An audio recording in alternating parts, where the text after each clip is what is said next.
What's up, guys? Alright, so today I'm going to try to keep this short. I'm going to be talking about God. Now, I want to explain a few things, right? And just so that you know where I'm coming from, I get most of my philosophical and theological ideas from the Bhagavad Gita, which is a poem that presents the dialogue between Krishna, the Supreme Lord, and Arjuna. Now, this is the thing that's where I want to start. You see, Krishna speaks about God from the perspective of God. So he speaks of himself in third person, speaking of God, but he is God.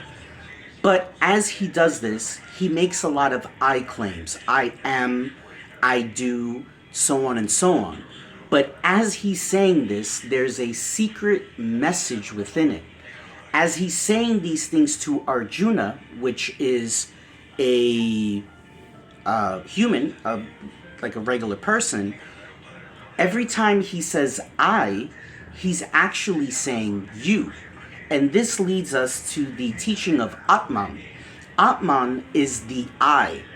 So you might say, well, what does that mean? So when you think about I, when you say the statement I am, so I am, that means that the I is, right? But what is the I? When we think about this, we are led to these claims about possessions that the I has. So, for instance, right now I can say this is my body. I possess this body. This is in here is my brain. And my brain gives form to my mind. If you're spiritual and you believe in like spiritual things, then we can say my spirit, my soul. Now, if you're more scientific, then we can say my consciousness, my awareness. But ultimately, all of these things belong to me. The I possesses these things. They are not it.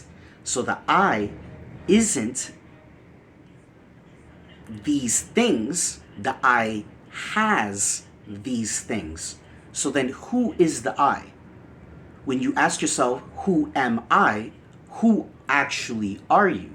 Because if you was to tell me your ideology, that is something you possess. Your religion is something you possess. Your actions is something that you do. Your job is something that you do. The thing you study is something that you do.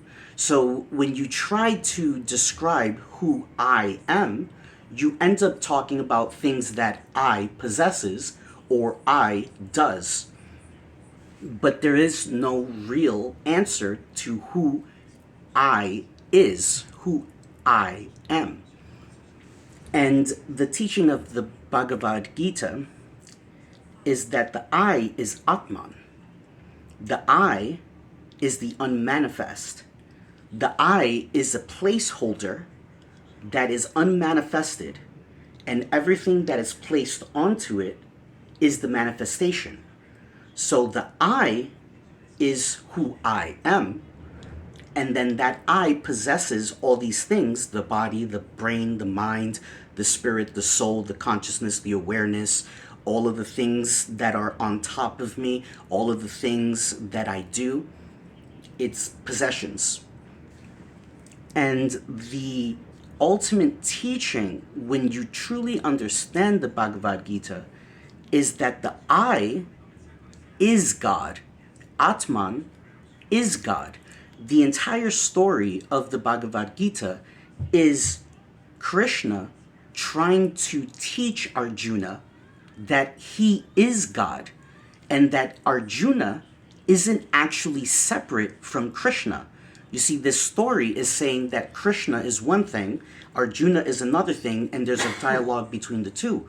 But the secret teaching is that Krishna is a manifestation of the Atman, because Krishna speaks that he has been born many times before, and he remembers those lives, but everybody else only remembers the current one. You see, the Krishna, what makes him supreme is that he's aware of all of these things. But Krishna is ultimately another manifestation of God, which allows Krishna to speak in the third person about God while he is God, because Krishna is God, yet God is Atman. Krishna is a incarnation of Vishnu, but within Krishna is also all gods that have ever existed or will exist. Krishna says that he taught the sun god his doctrine. So, I'm going to keep this very short. Ultimate point of the Bhagavad Gita is that you are God. You, the actual you, not the body, not the mind, not the brain, the spirit, the soul, the consciousness, the awareness, the ideology, the religion, the ideals, the values, the morals, the ethics, the personality, the characteristics, the qualities, not any of these things, but the actual I that possesses all of these things is God. And all of those things that it possesses and does is the manifestation of God. So, ultimately, the teaching of the Bhagavad Gita is that you are everything. You are the sun, the light, the heat that comes from it, and the sensation of that heat gracing someone's cheek. You are the ocean, the river, and the mountain it crosses to meet each other. The Bhagavad Gita is teaching you that the I within you is intangible. It is, what's a good word for it? Unmanifest? No. It is manifest, yet not. It is